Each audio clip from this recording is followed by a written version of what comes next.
किसी ने बड़े कमाल की बात कही है कि जिंदगी कभी हंसाती है कभी रुलाती है, जिंदगी कभी हंसाती है कभी रुलाती है, मगर जो हर हाल में खुश रहते हैं जिंदगी उन्हीं के आगे सर झुकाती है। हाय गाइस, मेरा नाम है आरजे कार्तिक और आपके लिए एक छोटी सी कहानी। ये कहानी मनीष नाम के लड़के की, जो बड़ा ही हैप्पी गो लकी बंदा था। कॉलेज के फर्स्ट ईयर में एडमिशन लिया था और हर कोई उसका फैन हो गया था, यहाँ तक कि सीनियर्स भी उसको काफी पसंद करते थे। एक बार अगर कोई उससे मिल ले तो उसका फैन हो जाए। इस बंदे की जिंदगी में सब कुछ ठीक लग रहा था, इसे नया नया प्यार हुआ था, लेकिन अचानक से लड़की से धोखा दे करके चली गई। और जहां इसकी जिंदगी में इसका पहला प्यार इसकी जिंदगी से दूर गया, पहली बार ब्रेकअप हुआ, ये अंदर तक टूट गया। कॉलेज में दिखना बंद हो गया, कभी आता कभी नहीं आता, गुमसुम रहता, क्लास में पीछे बैठने लगा, चुपचाप रहने लगा, दोस्ती यारी सब कुछ छूट गई। इसके एक टीचर थे, जब उन्हें मालूम चला कि मनीष, जो कि मतलब शुरुआती 2-3 महीनों में कॉलेज का लाडला था, फेवरेट था, वो अब उदास हो गया है, डिप्रेशन की तरफ जा रहा है। एक दिन लाइब्रेरी में उससे मिल गए तो उससे पूछा कि भाई क्या हुआ है, बात क्या है। तो उसने कहा कि सर क्या बताऊं, मेरी जिंदगी में तो सब कुछ लुट गया, सब कुछ बर्बाद हो गया, मेरा ब्रेकअप हो गया, मेरा प्यार मुझे छोड़ करके चला गया, मेरा दिल टूट गया। मुझे लगता है कि इस दुनिया में दिल टूट जाने के बाद में कुछ बचता ही नहीं है। टीचर को समझ में आ गया कि अंदर तक दुखी है। उससे कहा कि काम करोगे, आज शाम में मेरे घर आओ, मिलते हैं, बैठते हैं, थोड़ी बात करते हैं, थोड़ा डिस्कस करते हैं तुम्हारी जिंदगी के बारे में, मेरी जिंदगी के बारे में। ऐसे ही बैठेंगे, बस थोड़ा वक्त निकाल करके आधे घंटे के लिए घर पर आना। मनीष अपने फेवरेट सर को ना नहीं कह सका। शाम में जब टीचर के यहाँ पहुंचा तो टीचर पहले से तैयार थे मनीष का स्वागत करने के लिए। उसे बैठाया अंदर लिविंग रूम में, टीवी चल रही थी, टीवी को म्यूट किया। उसके बाद उससे बात करने लगे, क्या हाल है, क्या तुम्हारा फेवरेट चीज है, क्या तुम्हें पसंद है, तुम क्या करते हो लाइफ में जब खाली टाइम होता है। बहुत सारी बातें की, लेकिन मनीष किसी भी बात में इंटरेस्ट ले ही नहीं रहा था। उसका तो दिल टूट चुका था, उसको तो किसी और बात में, किसी और काम में मन ही नहीं लग रहा था। टीचर वहां से उठे, अपनी किचन में गए और उससे पूछा कि भाई तुम लेमन जूस पियोगे, शिकंजी बना दूं। मनीष ने कहा हाँ सर, चल जाएगी। टीचर ने जानबूझ करके उस लेमन जूस में नमक ज्यादा कर दिया और चीनी कम कर दी। 2 ग्लास में से तैयार करके बाहर लाए। मनीष ने जैसे ही पिया, वो थूकने के लिए तैयार था। उसने कहा सर ये क्या बना दिया, इसमें तो बहुत ज्यादा नमक है। तो टीचर ने कहा कि अरे माफी चाहता हूं, मुझसे गलती हो गई, तुम कहो तो अभी सारी ढोल देता हूं और फिर से नया लेमन जूस बना के लाता हूं, इसको फेंक देता हूं किचन में ले जा करके सिंक में। मनीष ने कहा अरे नहीं सर, ये मत कीजिए, दोबारा बनाने की क्या जरूरत है, इसमें नमक ज्यादा हो गया तो हम इसमें चीनी मिला देते हैं, ज्यादा चीनी हो जाएगी तो सब कुछ बैलेंस हो जाएगा। जहां मनीष ने बोला वैसे ही टीचर ने बोला कि मेरे भाई बस यही तो समझाना चाह रहा हूं, जब तुम्हारी जिंदगी में नमक ज्यादा हो गया है, गम ज्यादा हो गया है, तो चीनी ऐड कर लो, चीनी मिला दो, ज्यादा चीनी हो जाएगी तो सब कुछ बैलेंस हो जाएगा। अच्छे लम्हों को जोड़ना शुरू करो। एक बुरा लम्हा आया, उसकी वजह से जिंदगी को खत्म करने की मत सोचो, रोज घुट घुट के जीना बंद करो। अगर कोई तुम्हारी जिंदगी से चला गया तो यकीन मानो अब की बार जो आएगा वो पूरी जिंदगी ताउम्र तुम्हारा साथ निभाएगी, वो तुम्हारी लाइफ पार्टनर बनेगी। बस यही मानो, यही सोचो और अच्छे लम्हों को यानी कि चीनी को ऐड करते चलो। छोटी सी कहानी है लेकिन बहुत बड़ी बात सिखाती है। जिंदगी में कभी भी ब्रेकअप हो जाए, कभी हार मिल जाए तो घबराना मत, क्योंकि जब नमक ज्यादा हो जाता है तो चीनी मिला दीजिए, सब कुछ बैलेंस हो जाएगा। किसी ने बड़े कमाल की बात कही है कि बुरे वो लोग नहीं हैं जो ये कहते हैं कि आप अपने सपने पूरे नहीं कर सकते, बल्कि बुरी आपकी वो सोच है जो उन लोगों की बात को सच मान लेती है।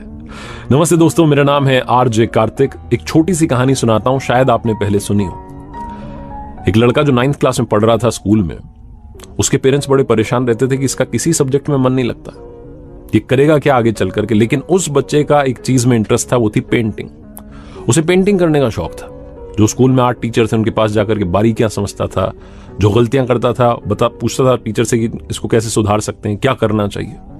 इंटरनेट पर सर्च करता था, लगातार वो कोशिश करता था कि बहुत खूबसूरत सी पेंटिंग बने और लगातार सीखता रहता था। 9th में जैसे तैसे वो पास हो गया, 10th में पहुंचा, लेकिन वो जो पेंटिंग का पैशन था वो साथ साथ और बढ़ता जा रहा था। जब 10th क्लास में आया तो उसने एक ऐसी कमाल की खूबसूरत पेंटिंग बनाई, उसने कहा वाह कमाल ही हो गया। और उसने सोचा कि मैं इस पेंटिंग को अपने आर्ट टीचर को नहीं दिखाऊंगा, सबसे पहले स्कूल के नोटिस बोर्ड पर जाकर के सुबह सुबह लगाऊंगा और लोगों से पूछूंगा कि बताओ क्या कमी रह गई। तो अगली सुबह वो पहुंचा स्कूल में, नोटिस बोर्ड पर जाकर के वो पेंटिंग लगाई और नीचे लिख दिया कि अगर कोई कमी नजर आ रही तो आप क्रॉस लगा देना। जब स्कूल की छुट्टी हुई शाम में, जब घर के लिए रवाना हो रहा था, तो उसने सोचा एक बार जाकर के देखते हैं कि भाई क्या कमी निकली। उसे लग रहा था किसी ने क्रॉस लगाया नहीं होगा, कोई कमी नहीं है। लेकिन जब वो वहां पेंटिंग के पास पहुंचा, उस नोटिस बोर्ड के वहां पहुंचा, तो चौंक गया। वो पूरी पेंटिंग समझ नहीं आ रही थी, क्रॉस क्रॉस क्रॉस पूरी को लोगों ने गंदा कर दिया था और बता रहे थे यहां कमी है, यहां कमी, यहां कमी। लड़का अंदर से टूट गया। उसे लगा कि मैंने इतनी कोशिश की, मुझे सब नकारा कहते हैं, निकम्मा कहते हैं, घर वाले कहते हैं क्या करेगा, ये एक चीज है जिसमें मैं कुछ करने की कोशिश कर रहा हूं और लोग जो है वो कह रहे हैं कि इसमें इतनी सारी कमियां हैं। घर पहुंचा तो बात करने का मन नहीं था किसी से। सीधा वो घर से अपना स्कूल बैग रख करके पहुंचा आर्ट टीचर के पास और उनसे कहने लगा कि सर आज ऐसा हुआ, आप बताइए क्या करूं मैं। मुझे तो लगा था कि बड़ी कमाल पेंटिंग बनी है। वो जो उसके टीचर थे उन्होंने कहा बेटा एक काम करना, कल सुबह फिर से आज एक और पेंटिंग बनाओ, नोटिस बोर्ड पर जाकर के लगाना और नीचे लिखना कि इसमें जहां कोई कमी रह गई है कृपा करके उसे सुधार दें। बस इतना सा लिखना। वो लड़का अगली सुबह स्कूल पहुंचा, नोटिस बोर्ड पर जाकर के नई वाली पेंटिंग लगाई, नीचे लिखा कि कोई कमी अगर लग रही है तो उसे बस सुधार दें। जब स्कूल की छुट्टी हुई और जाकर के उसने देखा तो वहां किसी ने कुछ सुधारा नहीं था, वो पेंटिंग वैसी की वैसी लगी थी। उस बच्चे के टीचर ने उसे समझाया कि बेटा ये बात सिखाती है कि दुनिया में कमी निकालने वाले बहुत सारे लोग मिलेंगे। तुम्हारे अंदर ये कमी है, वो कमी है, ये कमी है, तुम्हें लगातार तोड़ने वाले बहुत लोग मिलेंगे, लेकिन कमी सुधारने वाले बहुत कम मिलेंगे। तो लोगों की जो बातें हैं अगर उनको दिल से लगाने लग गए तो कुछ नहीं हो सकता। अपने ऊपर विश्वास रखो, अपनी चीज पर विश्वास रखो और लाइफ में आगे बढ़ो। हम में से बहुत सारे लोग हैं जो कई बार अपने सपनों को जी नहीं पाते क्योंकि आसपास के लोगों की बातें सुनकर के हमें लगता है कि मुझसे नहीं हो पाएगा। तो मैंने जो शुरू में कहा कि बुरे वो लोग नहीं हैं जो ये कहते हैं कि आप अपने सपने पूरे नहीं कर सकते, बल्कि बुरी तो आपकी सोच है जो उन लोगों की बात को सच मानकर बैठ जाती है। पूरी जिंदगी मैंने अब तक इस बात पर यकीन किया और हमेशा करता हूं कि जो होता है लाइफ में अच्छे के लिए होता है। अकबर और बीरबल के कई सारे किस्से आपने सुने होंगे, लेकिन यह किस्सा वाकई मजेदार है। एक बार बादशाह अकबर को सूझी कि वो अपनी रानी के लिए सेब खुद काटेंगे। उन्होंने सेब मंगाया, चाकू मंगाया। बादशाह अकबर क्योंकि प्रैक्टिस तो थी नहीं, जब सेब काटने लगे तो गलती से उंगली कट गई, खून निकलने लगा, चोट लगी थी। बादशाह वैसे ही परेशान थे, चिल्ला रहे थे जोर जोर से। बीरबल क्योंकि साथ होते थे जहां जहां अकबर होते थे, बीरबल ने कहा महाराज शांत हो जाइए, कोई परेशानी की बात नहीं है, सब ठीक हो जाएगा और वैसे भी जिंदगी में जो होता है अच्छे के लिए होता है। जैसे ही ये लाइन बादशाह अकबर ने सुनी, उन्होंने कहा अजीब मूर्ख इंसान हो, यहां चोट लग गई है, खून निकल रहा है, तुम्हें बिल्कुल आदर करना नहीं आता। और ये बात सुनने के बाद बादशाह अकबर ने बीरबल को काल कोठरी में डाल देने का आदेश दे दिया। इतना गुस्सा हो गया। बीरबल ने कहा महाराज वैसे तो आपका बड़ा खास हूं, लेकिन आज आप मुझे काल कोठरी में भेज रहे हैं, लेकिन अब भी मैं अपनी इस बात पर टिका रहूंगा कि जो होता है अच्छे के लिए होता है। बहुत गुस्सा थे बादशाह अकबर, उन्होंने बीरबल को जेल में डाल दिया। उसके बाद कुछ दिन के बाद बादशाह शिकार के लिए जंगल में गए और जब जंगल में पहुंचे तो ज्यादा सैनिक साथ में लेकर गए नहीं थे। शिकार के पीछा करते करते करते जंगल में कब वो भटक गए उन्हें खुद मालूम नहीं चला। उन्हें कबीले वालों ने पकड़ लिया। उन्होंने बताया कि मैं बादशाह अकबर हूं। कबीले वालों ने एक नहीं सुनी, बोले होंगे होंगे बादशाह, अब तो तुम्हारी बलि चढ़ेगी। बलि चढ़ाने की पूरी तैयारी कर ली गई। बादशाह को लगा कि अब सब कुछ खत्म हो चुका है, मामला निपट चुका है। तभी उनमें से किसी एक की, कबीले वालों में से, नजर पड़ी उनकी उस उंगली पर जिस पर चोट लगी थी। उन्होंने कहा रे इस इंसान की तो पहले से बलि चढ़ी हुई है।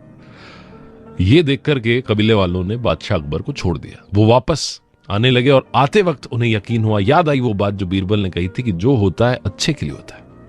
लेकिन फिर बादशाह अकबर ने सोचा कि मेरे साथ तो चलो अच्छा हुआ, मेरी यहां बलि नहीं चढ़ी, लेकिन बीरबल के साथ क्या अच्छा हुआ, उसको तो मैंने काल कोठरी में डाल रखा है। तुरंत बादशाह अकबर वापस पहुंचे और सीधा बीरबल से मिलने गए। जाकर के पूरी कहानी सुनाई कि ये मेरे साथ जंगल में हुआ। बोले ये सब तो ठीक है, मेरे साथ तो अच्छा हुआ, लेकिन तेरे साथ क्या अच्छा हुआ, तुम्हारे साथ ऐसा क्या हुआ जो होता है अच्छे के लिए होता है। बीरबल ने कहा महाराज जहां आप होते हो वहां मैं होता हूं, अपन दोनों साथ चलते, जंगल में जाते, कबीले वाले आपकी बलि नहीं चढ़ाते क्योंकि आपकी उंगली में चोट लगी थी, तो किसकी बलि चढ़ाते, मेरी बलि चढ़ाते। आपने तो मुझे मरने से बचा लिया। महाराज जो होता है अच्छे के लिए होता है। आपकी जिंदगी में भी कई सारी परेशानियां होंगी, कई मुसीबतों से आप गुजर रहे होंगे, तरह तरह की परेशानी होती है। किसी की प्रोफेशनल लाइफ सही नहीं है, किसी की पर्सनल लाइफ में झटका लगा है, लेकिन याद रखिए जिंदगी में जो होता है अच्छे के लिए होता है। इसीलिए हमेशा पॉजिटिव रहिए और अपने लक्ष्य को मत भूलिए। मुमकिन नहीं हर बार वक्त मेहरबान रहे जिंदगी में, मुमकिन नहीं हर बार, वक्त मेहरबान रहे जिंदगी में, कुछ लम्हे जिंदगी में जीने का तरीका भी सिखाते हैं। एक बार की बात है, ये कहानी जो सुनाने जा रहा हूं 2 लड़कों की कहानी है। एक वो लड़का जो देख नहीं सकता था और भीख मांगता था। दूसरा वो लड़का जो एक ऐसे ऑफिस में काम करता था जहां का हर आदमी उससे चिढ़ता था, हर आदमी उसको कमजोर फील करवाता था, ऐसा सोचता था कि इससे कुछ नहीं हो सकता, लाइफ में कुछ कर ही नहीं सकता, ये तो मालूम नहीं क्यों यहां पर जॉब कर रहा है। एक दिन की बात थी, वो लड़का जो देख नहीं सकता था, ब्लाइंड लड़का, वो एक बड़ी सी बिल्डिंग के नीचे बैठ करके भीख मांग रहा था। रोजाना का जो उसका काम था, हैट जो थी उसकी, उसको उसने नीचे रखा हुआ था, उसमें लोग आ रहे थे, कुछ लोग आ रहे थे उसे कर डाल रहे थे, कुछ लोग बस देखते हुए आगे बढ़ जा रहे थे, इग्नोर कर रहे थे। सेम बिल्डिंग में ये दूसरा लड़का जो ऑफिस में काम करता है, इसका ऑफिस वहीं था। ये ऑफिस के लिए अपने पहुंचता है, सुबह का वक्त होता है और देखता है कि एक लड़का जो देख नहीं सकता है, अंधा लड़का, वो भीख मांग रहा है। और थोड़ा गौर से देखता है तो मालूम चलता है कि लड़के के पीछे एक बोर्ड रखा हुआ है जिस पर लिखा हुआ है, I am a blind boy, मैं एक अंधा लड़का हूं, मैं देख नहीं सकता हूं, मेरी मदद कीजिए। और हैट देखता है तो पास जाकर के देखता है कि उस हैट में बहुत कम सिक्के थे। सोचता है कि बड़े कमाल के लोग हैं शहर के, एक ऐसे लड़के को जिसको मदद की जरूरत है उसकी मदद नहीं कर रहे हैं, बहुत कम सिक्के थे। ये बोर्ड पर जो लिखा होता है उसे मिटाता है और कुछ और लिख देता है। उसके बाद ये उसमें जो इसका बन पड़ता है वो दान करता है और आगे बढ़ जाता है। अपने ऑफिस पहुंचता है, पूरा दिन जो ऑफिस वाला था जैसे कि रोजाना निकलता है वैसे ही निकलता है। शाम में जब घर जाने का वक्त होता है तो ये लड़का सोचता है कि क्यों ना उस अंधे लड़के को जाते हुए एक बार देख करके जाऊं कि उसकी लाइफ में कुछ चेंज आया या नहीं आया। और जब ये उस रास्ते से निकल रहा होता है जहां पर वो ब्लाइंड लड़का बैठा हुआ था बिल्डिंग के नीचे, तो ब्लाइंड लड़का खड़ा हो जाता है और वो दिव्यांग लड़का इस बंदे से कहता है कि भैया मैंने आपके आने की आहट पहचान ली, आप वही है ना जो सुबह आए थे और मेरे बोर्ड पर कुछ दूसरा लिख करके गए थे, पर मैं आपसे पूछना चाहता हूं कि आपने मेरे बोर्ड पर ऐसा क्या लिख दिया कि जो भी यहां से निकल रहा है वो कुछ ना कुछ डोनेट करके जा रहा है। तो ये बंदा जो सेम बिल्डिंग में ऑफिस में काम करता था, पीछे वाली बिल्डिंग में, ये बताता है कि मैंने जो लिखा हुआ था उसको मिटा दिया और लिखा, तुमने लिखा था कि मैं एक अंधा लड़का हूं, मेरी मदद कीजिए, I am a blind boy, मैंने लिख दिया today it's a beautiful day, today it's a beautiful day but I can't see it, आज का दिन बहुत खूबसूरत है और मैं नहीं देख सकता। बस इतना ही मैंने लिखा। दूसरी लाइन और पहली लाइन में बहुत बड़ा डिफरेंस है।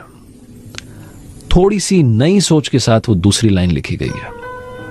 ये कहानी हमें सिखाती है बहुत कुछ। पहली बात कि जिंदगी में जो मिला है उसके लिए खुश नसीब महसूस कीजिए, ऊपर वाले का शुक्रिया कीजिए, क्योंकि कई लोगों के पास में वो भी नहीं है। दूसरी बात कि अगर आप अपनी लाइफ में थोड़ी सी क्रिएटिविटी ऐड कर लेंगे, थोड़ी सी रचनात्मकता ले आएंगे तो आपकी लाइफ बदल जाएगी।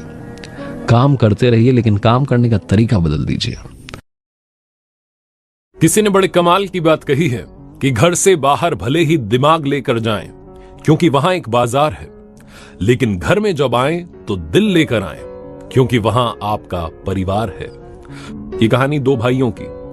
एक अमीर बन चुका था, सक्सेसफुल था, दूसरा वाला नशेड़ी बन चुका था, नशे की हालत में रहता था, ड्रग एडिक्ट बन चुका था। कभी शराब पीता था, कभी ड्रग्स लेता था, हमेशा घर में आकर के वो धमा चौकड़ी मचाया करता था। कभी वाइफ को पीटता था, कभी बच्चों को पीटता था। एक दिन उसकी पत्नी परेशान हो गई, उसने कहा इंतहा हो गई, रोज लड़ाई करते। वो पुलिस स्टेशन पहुंच गई, थानेदार को जाकर के रिपोर्ट लिखवाने लगी कि मेरे पति के खिलाफ रिपोर्ट लिखिए, वो मारपीट करते हैं और आप भेजिए कांस्टेबल्स को, उनको यहां लेकर के आइए, उनकी जगह जेल में, घर में नहीं है। पुलिस वाले गए, जाकर के उसे उठा लाए, नशे की हालत में पड़ा हुआ था घर पर। उसको लाना कोई मुश्किल काम तो था नहीं। वो थाने में आया, थोड़ा उसका नशा जब उतरा तो थानेदार साहब ने उससे पूछना शुरू किया कि भैया ये सब क्यों करते हो, अपनी पत्नी को क्यों पीटते हो, अपने बच्चों को क्यों मारते हो और ये नशा क्यों करते हो इतना। तो उस व्यक्ति ने कहा कि साहब क्या बताऊं, मेरे पिताजी इसका कारण है। थानेदार ने कहा पिताजी? वो व्यक्ति बताने लगा कि मेरे पिताजी शराब पीते थे, घर पर आकर मारपीट करते थे, कभी मम्मी को मारते थे, कभी हम भाइयों को मारते थे, मेरे पिताजी बहुत बुरे थे। अब उनके बच्चे से आप क्या उम्मीद लगा सकते हैं। थानेदार सोच में पड़ गया, सोचने लगा कि हाँ सही बात है, तो घर में चला आ रहा है तो ये भी कर रहा है। तभी एक सूटेड बूटेड बंदा वहां पुलिस स्टेशन में आया। थानेदार ने देखा कि वो व्यक्ति आकर के इसकी बेल के लिए आया था, इसको छुड़वाना चाहता था। जिसको पहले पकड़ के लाए थे वो कहने लगा भैया आप। थानेदार समझ गया कि इसका भाई है। थानेदार ने कहा बैठिए बैठिए। थानेदार ने एक सवाल पूछा कि एक बात बताइए, ये आपका भाई नशे में रहता है और आपको देख करके लग रहा है कि आप बड़े सक्सेसफुल हैं, आप सूटेड बूटेड आए, बहुत पैसा है आपके पास, आपकी सक्सेस का कारण क्या है? तो वो जो बड़ा भाई आया था उसने कहा, मेरे पिता मेरी सक्सेस का कारण है। थानेदार सोच में पड़ गया, चौंक गया। थानेदार ने कहा कि क्या बोल रहे हैं आप? अभी ये आपका भाई बता रहा था कि आपके पिताजी शराबी थे। वो जो सूटेड बूटेड आया था बंदा, उसने कहा, हाँ जी, मेरे पिताजी शराब पीते थे, मारपीट करते थे, कभी मम्मी को मारते थे, कभी छोटे वाले को, कभी मुझे, हम भाइयों को पीटते थे। मैंने बचपन में ही डिसाइड कर लिया था कि बड़े होकर के मुझे इनके जैसा नहीं बनना है। थानेदार को सारी बात समझ में आ गई। एक भाई ने यह सीखा कि पिताजी क्या कर रहे हैं वही करता गया, दूसरे ने यह सीखा कि क्या नहीं करना है। एक ही सिचुएशन के दो पहलू होते हैं, दो एस्पेक्ट होते हैं, पॉजिटिव वाला, नेगेटिव वाला। आप कौन से एस्पेक्ट को चुनते हैं, आपकी जिंदगी, आपकी लाइफस्टाइल उससे डिसाइड होती है।